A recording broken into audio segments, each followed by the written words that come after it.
Thank you for your patience, everybody. I think we're ready to start now. So welcome to Mary MacKillop Today's special online event. My name is Elizabeth Fegan and I am the leader of the supporter relations team here at Mary MacKillop Today. I would like to start by saying that we acknowledge the traditional custodians of this land on which we are hosting this event today, the Cammeraygles. We pay our respects to elders and leaders, past, present and emerging. We acknowledge and respect their continuing culture and the contribution they make to the life of this city and this region. Thank you all for joining us today. This is a very special event that we are putting on as an opportunity to speak directly with a few of our most dedicated and loyal supporters. This is one of the first times that we've done an event like this, so I ask that you come on this journey with us and enjoy it, even if there are technical glitches and despite any hiccups or small mistakes we might make. This is the first in a series of events, and we hope to have a lot more events like this with you. It's a long time since we've had an opportunity to speak to our donors, and that makes this all the more special for an opportunity for us to let you know what your support has been achieving. To give an overview of today's session, we're going to hear from Kieran Gleeson, the chairman of our board of directors, and we're going to hear from our CEO, Jane Woolford. We're also going to have time at the end of the session to answer any of your questions. So if throughout the course of this seminar, you hear something and you would like to know more, please look at the bottom of your screen. There is a button there that says Q&A. If you click that button, you can submit questions to us and we will do our very best to answer them at the end of the session. For those of you unfamiliar with this style of meeting, I just want to assure you that we can't hear you and we can't see you. So all participants in today's special event can only see myself, Jane and Kieran. So there's no need to be shy, and it's okay if you need to get up and make that cup of tea whilst you're listening. So I'd like to begin by introducing Kieran Gleeson, our chairperson. Kieran is a successful senior leader and change maker with extensive experience in managing complex private and public sector organisations.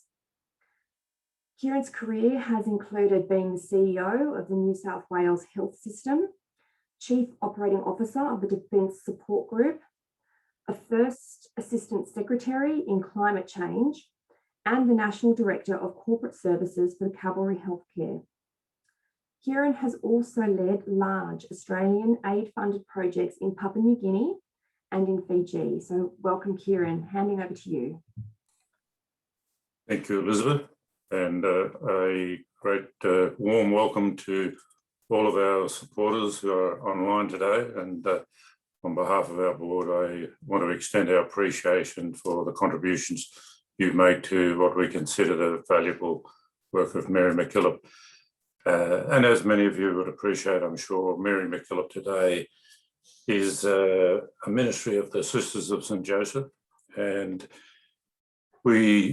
our aim is to stand with the marginalised poor in rural and remote communities in Australia, internationally, with the aim of helping them to realise their potential and fully participate in their communities. We seek to empower and transform lives through self-determination, access to education, and the learning of practical life skills. Consistent with the spirit of Mary MacKillop, we work in partnership with many organisations to help create generational change for women, men and children in Australia, Timor-Leste, Peru, PNG and Fiji. Your generosity is the catalyst to helping us achieve that transformational change. And on behalf of the board of Mary MacKillop Today, I again welcome you and thank you from the bottom of our hearts for your generosity in supporting us to achieve our aims. Obviously, you can't achieve the goals that we have set ourselves without some amazing staff, and we are blessed to have fantastic staff, both here in Australia and in the various communities that we serve internationally. And we're also fortunate enough to have our team led by our CEO, Jane Woolford. And I will now pass over to Jane for her to go through some of the detail of the projects that you are helping us support. Thank you, Jane. Thanks very much, Kieran. It's very exciting to be part of this organisation that I joined just over a year ago, not knowing, of course, what was to come with a global pandemic. Lifelong learning is a central issue and a central feature of Mary MacKillop's Today's work. And education is an active interest and a passion of mine, along with an interest in social justice and global and international and local social issues have always defined my working life. So I'm really fortunate. It's a real privilege to be part of a wonderful team here to be doing this great work. And in this past year, it hasn't been possible to meet people face to face. So this is a great opportunity. I'm very grateful to be able to meet our supporters today and look forward to many more opportunities to doing so. I hope to meet with some of you personally very soon. One of the most exciting parts of Mary MacKillop Today's work is that we are living out, of course, the legacy of Mary MacKillop herself in all that we do day to day. And we are also building on this legacy and that of the work of the Sisters of St. Joseph, building upon their strong foundations for social justice and for education. For those of you who've been with us for years now, you'd probably be aware that this flagship ministry of Mary MacKillop Today is very soon to celebrate our 3rd year anniversary. Because back in 2018, July of that year, Mary MacKillop International, the Mary MacKillop Foundation and the Josephite Foundation merged to form this great work today, to form this single ministry. And we combined our 3 strong voices into this new ministry fueled by passion and expertise. And in that time, the merger has allowed us to increase our efficiency and our effectiveness, to reduce our operational costs, it's enabled us to reach more people in need and transform more lives through financial inclusion, life skills training, early childhood, school education programs and teacher training, just to name a few. Today in Australia, our office is here in North Sydney, where we have a staff of about 20 people. And we have offices in the central west of New South Wales, in Bathurst, Orange, Young, Cowra and Lithgow, where our financial inclusion program works. And we have an office in Dili, East Timor, where we have about 40 national staff, headed by a local Timorese country director. So today's the day to say thank you to you for your support and to thank you by sharing some of our work with you, some of our recent achievements. So come with me on the journey to our partner countries, and I'll share with you a little bit of our work. Our snapshot begins in Australia, here in Australia, where for those who've been supportive of our foundations over the years, we work in tertiary scholarships, in financial inclusion, we provide small community grants, and we work in Aboriginal learning through an equine assisted learning program. But to share with you a little bit about the scholarships program that's been running for many years now. Our tertiary scholarships program work with Aboriginal and Torres Strait Islander students. Many of them are young students. Some of those are later in life, people with work experience who are seeking to formalise their qualifications so that they can add more impact to the work they do. The support to this scholarship program means that aspiring young people have access to quality education. And by providing them with a scholarship, we're allowing them to relieve that financial pressure so they can focus solely on their study.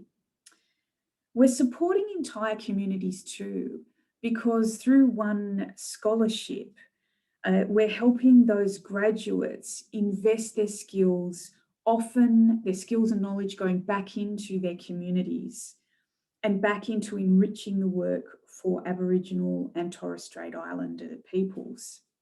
And we're helping to close that gap on Indigenous education.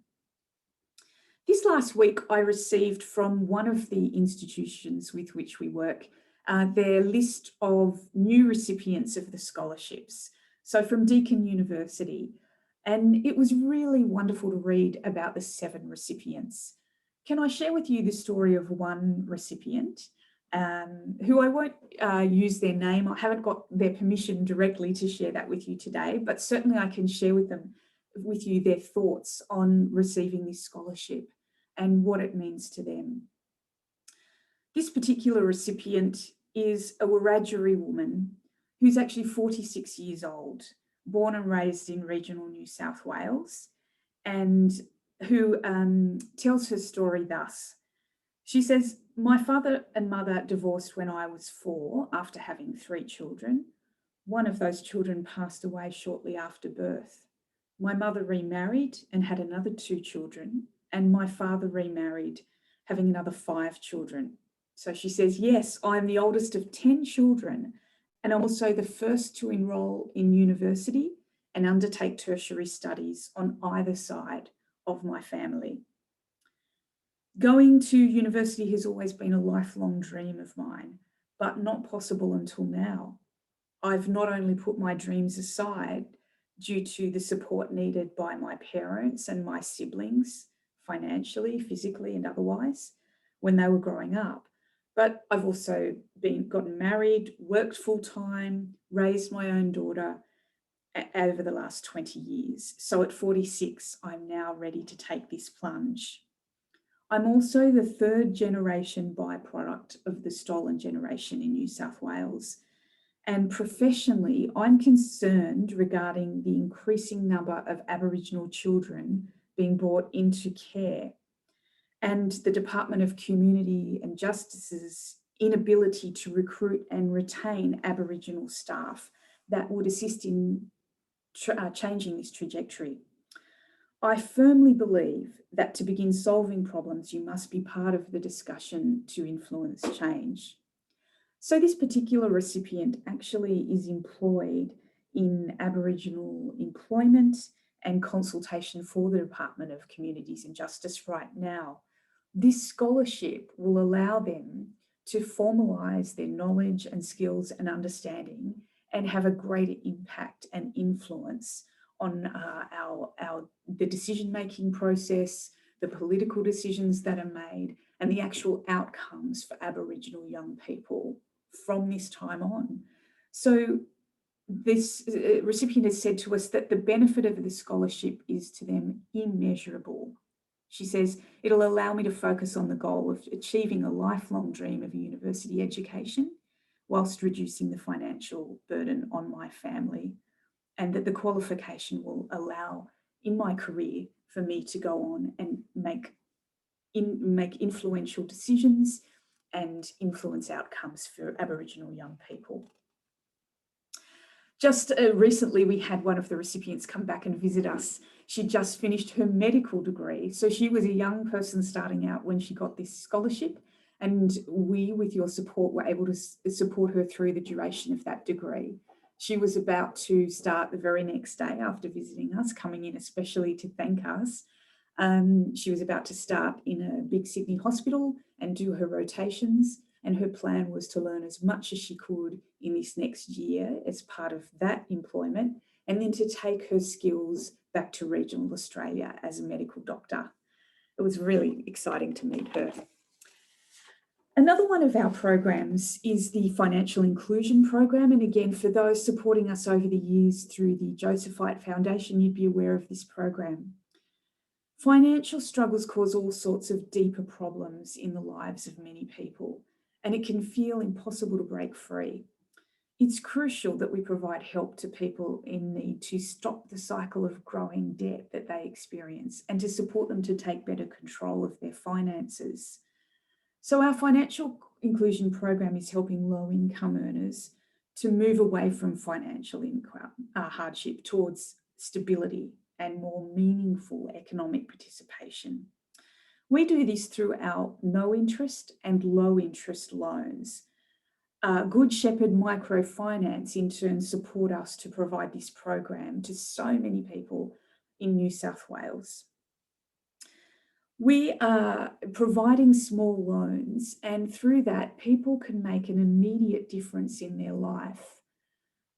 This means that when they're coming to see us and making an application for a loan, we go the extra mile with them.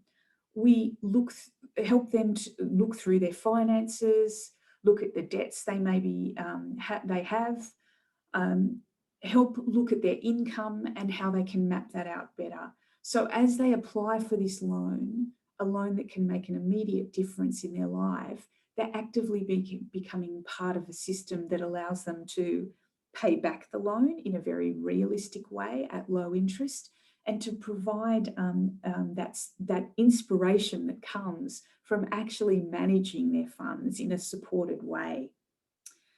Because of what we see with our clients and our participants in this program, we know that they encounter, if they're not coming to us for a loan, they've previously encountered loan sharks who provide them with a loan at really high interest rates. They get into a terrible cycle of debt. They may be experiencing significant bills that start to escalate with power companies and telecommunication companies.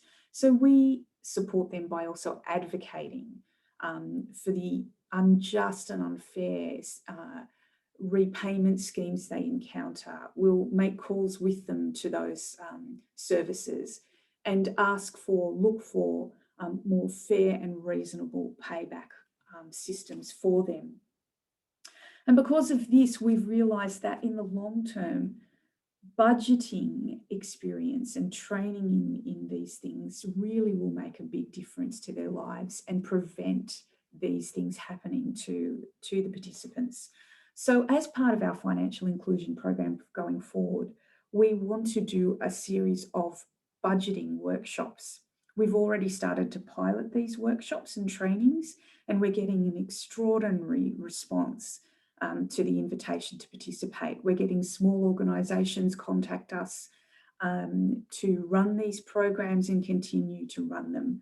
And so in this next year, we'll be doing more of those. We'll be tracking the success and the impact these budgeting workshops have.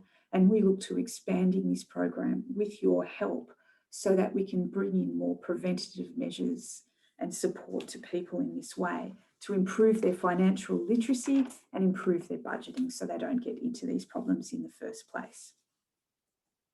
Well, let's now visit some of our overseas programs and projects. We'll visit Peru now. And as you're probably aware through the news, Peru is undergoing some extreme challenges as a result of the COVID-19 situation. At the moment, there's over 60,000 active cases of COVID in Peru. And each day, more new cases in the numbers of 5,000 to 8,000 are being reported. This is making a huge challenge for the Peruvian people, and it has challenged our programs and how we carry them out. But we've been able to be quite resilient and respond in new and innovative ways at this time. One of the programs we're running is a lovely project in schools in agriculture. You can see there in the photo the little guinea pigs running around in enclosures.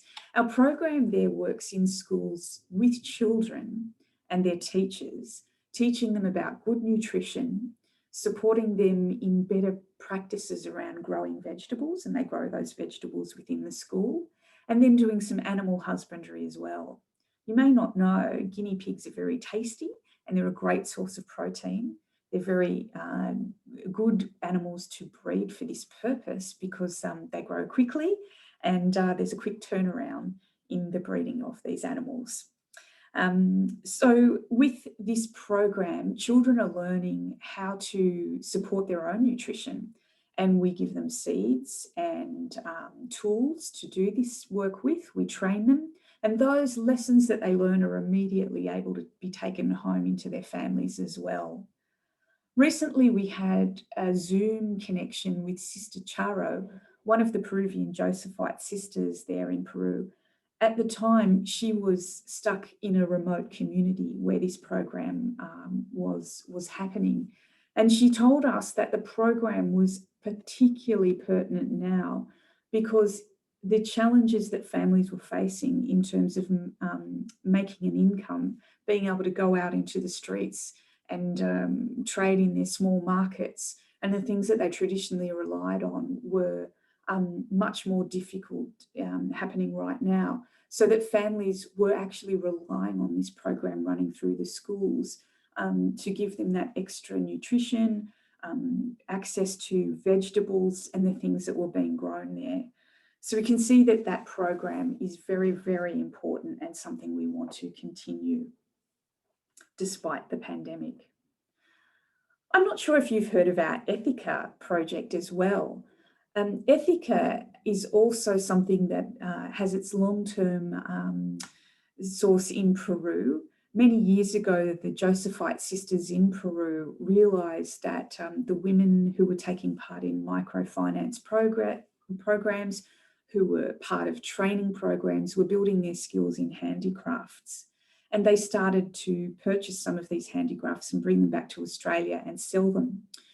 That's now a whole social enterprise for us, a whole fair trade retail arm.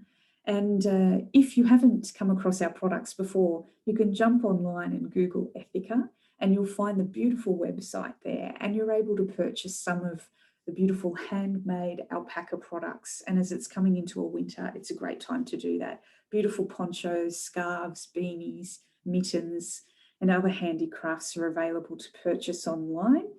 And each product is labelled with the name of the actual woman who's made that for you. It's a really beautiful project, and I encourage you to explore that. Moving on now to Papua New Guinea, and you'd know that Papua New Guinea too is very challenged at the moment by COVID-19. In 2020, Papua New Guinea fared very well when it came to the pandemic, but around mid-February this year, we saw a sudden number of cases and a spike in those. So at the end of May, there were about 11,000 cases, and we know that the health system there is really burdened right now and struggling to cope. Nevertheless, we have continued our work throughout this time and will continue to do so in the small and very remote communities in which we work.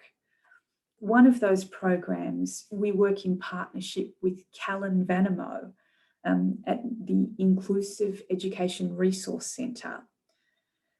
At this centre, we provide education for those with a disability. Unfortunately, children with disability can face really significant challenges and barriers in accessing high quality education in Papua New Guinea. And that's especially so in remote places. The government does endorse inclusive education, but implementing those policies and making them reality is often hampered because of the limited training, the limited resources, and the low community support. So we seek to redress this through our program at Mary MacKillop Today. And right now we work with children with a disability, providing them with access to screening services. And once those children are screened, we either provide a service to support their disability or refer them to other services who will give them that support. And by doing so, children and their families receive that inspiration and that much more realistic pathway into mainstream education and schooling. And we also support lots of volunteers in the community, because through the volunteers who are living within that community have that passion to see the children of their community get that realistic pathway to schooling. So we continue to support that program. We continue to adapt to the changing circumstances, but it is really important now to maintain the program so that children with a disability come through the pandemic, and when we see that other side, that their education will be supported and maintained and sustained. Moving now to Fiji. Fiji too was last year through 2020 quite a success story in managing to have no community transmission, but in the last month or two we've seen that change in some parts of Fiji. Fortunately, in the more remote areas, any community transmission has been slow. So we do maintain our optimism when it comes to our programs in Fiji. And in Fiji, we mainly work in women's leadership, but also through education of the young and continuing the theme we see in many other countries. One of our programs there is this wonderful mobile kindy. Why a mobile kindy? Well, in Fiji, it's quite common for people to come from remote islands to the city in search of work, and they end up living in informal squatter settlements. So where houses are cobbled together and where education, therefore, for those children becomes quite difficult. So many children don't access that quality education. We know very much so in our own society here in Australia that the early years are so important for children, that good quality childcare and early education really has an impact for the long-term education of children. So in Fiji, that pre-primary level of education or care is inaccessible to so many because there are fees associated with it, and it's just unaffordable for families. So our mobile kindy services these communities by visiting 2 or 3 times a week and providing early quality education experiences for the children, and by also involving parents in that, because we know too here that once parents are involved in their children's education, if they're exposed to that education in action, they are learning new skills and knowledge and have that motivation and enjoyment, the joy in their children's learning, and that transpires back into their homes as well. So we see the impact of whole communities understanding the importance of early education, and in the very immediate, the children experiencing this face-to-face. So that mobile kindy work is really, really important and continues right now. Finally, let's get to East Timor, Timor-Leste. This is our biggest program area. And I'll finish up here by telling you a little bit about this. You may be aware that Timor will celebrate 18 years of independence this year. And we remember over those 18 years the very humble beginnings of our work there, the work of the Sisters of St. Joseph, who walked alongside the Timorese throughout the years of Indonesian occupation and after the violence of 1999 when the referendum was held. Back in 1999, I ended up in Timor myself for a couple of years working there. And I do recall across the whole of the country, I saw this with my own eyes, there were no schools left standing intact. As well as that, there were next to no teachers. There were approximately 20 Timorese teachers left who were educated in secondary education, for example, at the time. And so over these 2 decades, the entire nation has had to rebuild an education system. But back then, the sisters very bravely were working in Timor. They saw the need for children to hear and see and read their own stories in their own language. And they handmade beautiful books back at the time in the Tetum language. It had never been done before. Here in our office, we have many of those original books that were made. It's a pleasure to look at them each day and see how far we've come. We still produce those books as part of the Tetum literacy program. But more than that, as well as that, we are doing teacher training. because still, again, up in remote mountains, it's really hard for teachers who may have nothing more than their own high school education to receive teacher training from government. So we provide that experience for them. We travel up into these remote areas and we train teachers. They have ongoing quality resources provided to them. And while we're there, we train parents as well. And it's wonderful to see this in motion. In February last year, just after I started this role, I was privileged to get up to Timor, not knowing that just a week later, it wouldn't have happened with the pandemic breaking out. So I travelled up, crossed rivers, drove no roads, and reached these very small villages where the school building is central in that community and where teachers were being trained. I sat in a session with those parents who just finished a whole training program over many weeks.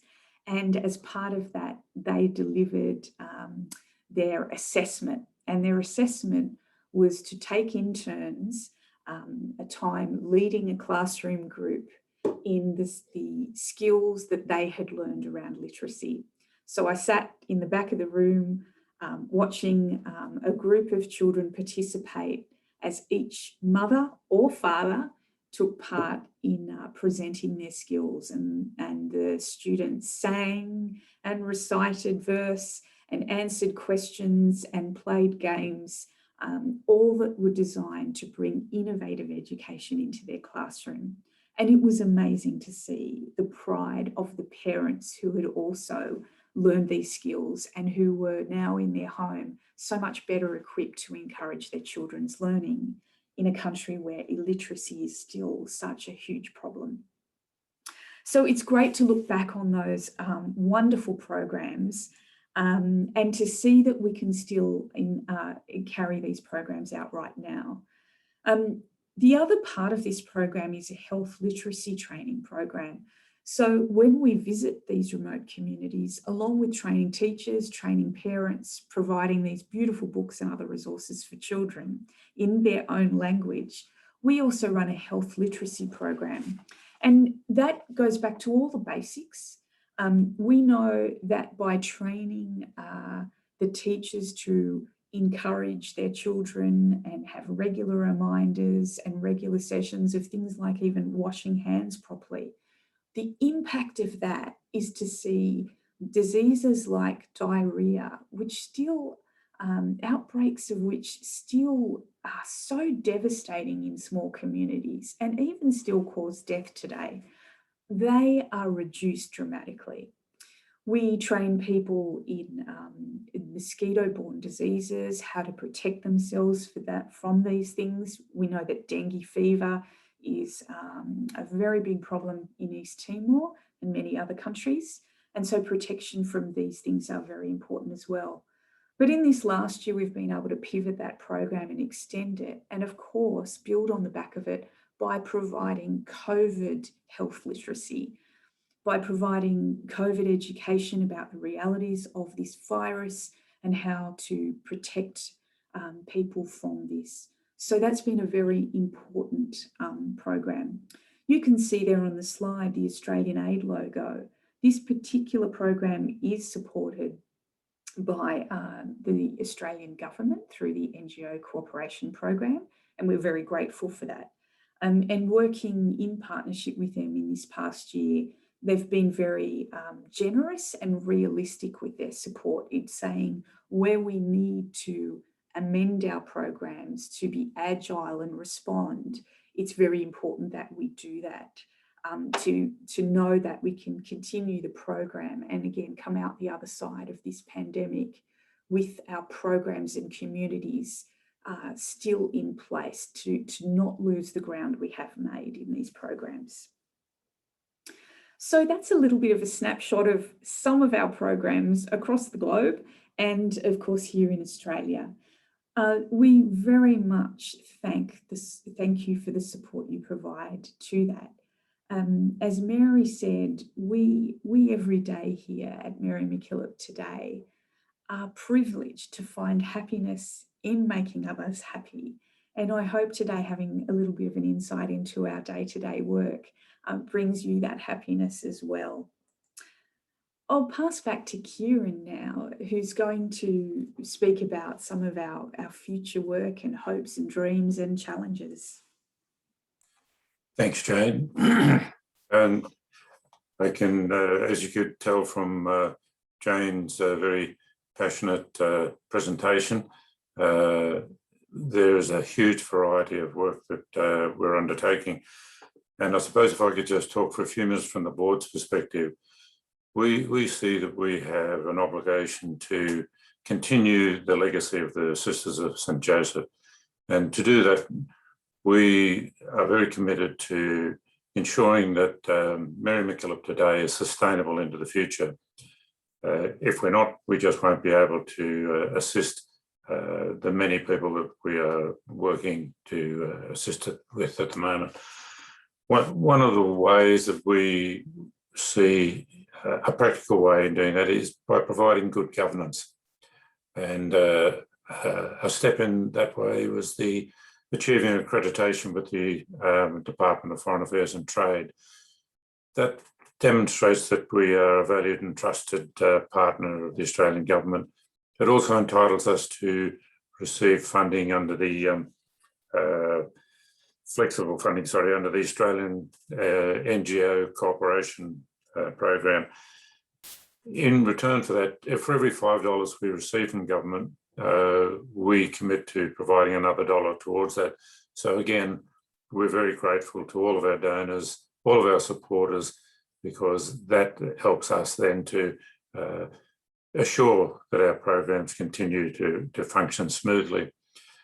One of the things I might also mention is that the board and the staff are very committed to running a very lean system. However, we also need to keep in mind that, like every board and every organisation, we have a lot of obligations to a lot of people. We have to abide by all the conditions that we saw through the Royal Commissions into the financing, the Royal Commission into the child sexual abuse. So we want to make sure that we run a financially transparent organisation, one that looks at safeguarding all the children and other vulnerable people that might come into contact with our services. Another thing I mentioned in some way reluctantly is that none of the board receive any remuneration for their contribution. And I don't mention that because we're looking for kudos, but I think it again aims to indicate that we are trying to make sure that all the supporters funds that come through, as much as possible, they are directed towards programs so that you can see that your donations are actually going to the purposes for which you put that money into our hands. So again, in closing from my point of view, I just want to reassure you that we're extremely grateful to the support we get from all of our donors. And without you, we just couldn't undertake the work that we do. So again, from behalf of the board, I'd really like to extend my congratulations to you and our extreme appreciation. Thank you. Wonderful, wonderful. Thank you very much, Kieran, and thank you very much, Jane. Now, earlier I did say that we would be taking questions, and I'm very excited to say that we have received a couple of questions. So looking at the first one that's come in, I'm thinking that this might be one for you, Jane, to think about and address. Just reading the question, will you consider extending your reach and working in additional countries that have a need? Thanks. Yeah, thanks, Elizabeth. Yes, we often think about where we may go next. I would say that for each of the countries in which we currently work, we have a rationale or a history or a reason to be there based on the work of the Sisters of St. Joseph. So we very much see ourselves as building on what they have started and are still working on. Hence, we had some very active sisters who years ago saw that need in Timor around literacy. Similarly with Peru, in working with women there and children. So at the moment, we have a solid set of programs. Of course, our plan is to grow and to become sustainable, and that's what we're focused on right now. Once we achieve that sustainability and that income growth, we naturally will be able to branch out. Where that might be will be subject to a lot of reflection, very much us going back and sitting with the sisters and seeing what they see are their needs, their future direction, where they want their legacy to live on and exist, based on, going right back to the principles of what Mary MacKillop herself was trying to achieve with learning and with education. So we're not there yet, but we hope to be one day. Thanks, Jane. I've got one more question here. And in just reading this question, I'm not quite sure, it might be something that both Kieran and you would like to address. It's looking at COVID and looking to the future. So the question is, how do you foresee the impacts of COVID affecting your programs in the future? So I don't know, from an operational perspective or from a high level planning and strategy perspective, if that's something that you or Kieran would like to have a go at answering. Thanks, Elizabeth. Jane, I'm happy to kick off and for you to come in and add anything that I've missed. But I think, like all organisations, we found significant challenges with COVID. If we look just in Australia, our own staff all had to suddenly work from home for a period of time. And now there are various arrangements about people coming back to work either 2 or 3 days a week. We've all become experts in the technology with the Zoom. Some practical challenges, I think, for us is maintaining that very close relationship with people not only in the remote parts of Australia, but in places like Timor-Leste, Papua New Guinea and Fiji, simply because we can't travel. That also has some challenges for the evaluation of our programs, but Jane might like to talk a little bit more to that about how we're using the technology to reassure ourselves that we are actually doing what was intended in those particular, and there are really good outcomes. The other thing I might just mention is, as well as COVID, climate change has created significant challenges. And just from a practical point of view, if you look at the floods that were in Timor in the last 6 weeks, the devastation that created the local communities obviously disrupts our ability to, and we have to be flexible with the way we adapt our programs. And in Fiji, in the last 6 months, they've had 2 massive cyclones. So again, we try to be agile and flexible and work around those, but they are some of the challenges we face. I might pass to you, Jane. Thanks, Kieran. Yes, I think this is really the big question. From a big picture perspective, I don't think we can even know the full impact right now on poverty across the globe in all its forms that this pandemic is creating. Just thinking about, particularly in countries like Peru and PNG, with illness and death, what impacts that has on families and livelihoods and ongoing health still remains to be seen. It's actually quite hard to imagine, I think. So the important thing about that is that the current work we do, we don't want to lose ground on what we've achieved over the years, both as Mary MacKillop Today and the agencies we've evolved from, but also within our sector as Australian NGOs who've been doing this work and made such progress. We know there's been progress on global poverty over the years. It has been tracked. There are more children with access to education. There are more people with access to clean water. We're not there yet. This pandemic threatens getting in the way of those gains quite significantly. So what we need to be thinking is, how are we agile? How are we responsive with the current programs and the current countries in which we work, and seeing that through so that we sustain that with the communities in which we work. And then we have to look at the increased impact this will inevitably have in our region. Kieran's rightly pointed there to the operational challenges that we have, and particularly they are in monitoring and evaluation. We're very much used to having a few very specialist, experienced, very knowledgeable staff who annually or 6 monthly, depending on the program, will visit in country and monitor and evaluate those programs. However, we're being pushed now to use new technologies because we simply can't do that. We may not be doing that for at least another year. And there are some positive things that come from that. So right now we've invested in a bit of technology for our local partners and local staff to be doing a lot more data collection and thinking about the analysis of that and what we need to reach. We're piloting this concept of actually doing a virtual visit, and it's highly possible to conduct a monitoring visit into a village community with a mobile phone in many places. That is doable. It's something that within our sector we're helping each other to achieve. And one of the bonuses of that may be that we actually fast track the building of capacity of others in countries. So, you know, one of our aims is to put ourselves out of business.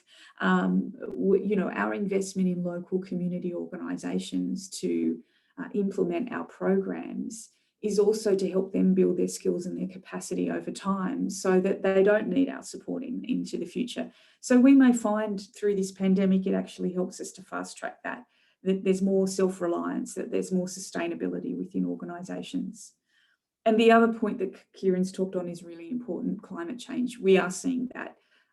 We are seeing natural disasters happening in the midst of a pandemic. It's horrendous, really. And so as a result of that, in this next year, our plan already drawn up is that we will, in all of our programs, address that. And that will be a permanent state of affairs. So looking at disaster risk reduction and disaster risk recovery, building that into our programs, building that into our training, in our work with communities, in everything we do, so that they are on the front foot in preparation for disaster, and that in turn has less impact on our long-term education and learning and development programs, that future emergencies that unfortunately we know will happen will have less impact because communities will be more prepared. So we're thinking about all those things, not just the present implementation, but the future proofing. Wonderful, thank you very much. Look, that is everything we have for you today, and I would like to wrap up just by thanking you for joining us today. As I mentioned, this is a very new format for us, and we certainly hope to be able to have a lot more of these in the future. And a big part of what we do, a big part of everything we do, is always looking to improve how we approach our communication with you as our supporters. So we will be sending an email and asking for your feedback. And I think that if there's anything that you would like to know more of, or if you have any general questions or comments about today's presentation, we'd really love to hear that, because like I said, we would love to be speaking to you in this way more frequently, and we'd love to make sure that we are sharing with you the information that you want to hear about the work that you are funding. So we will be sharing a copy of this recording with you, and we will be inviting you to give us some feedback on today's session. So thank you very much. Thank you for your ongoing support, and thank you for joining us today. I hope you have a wonderful day.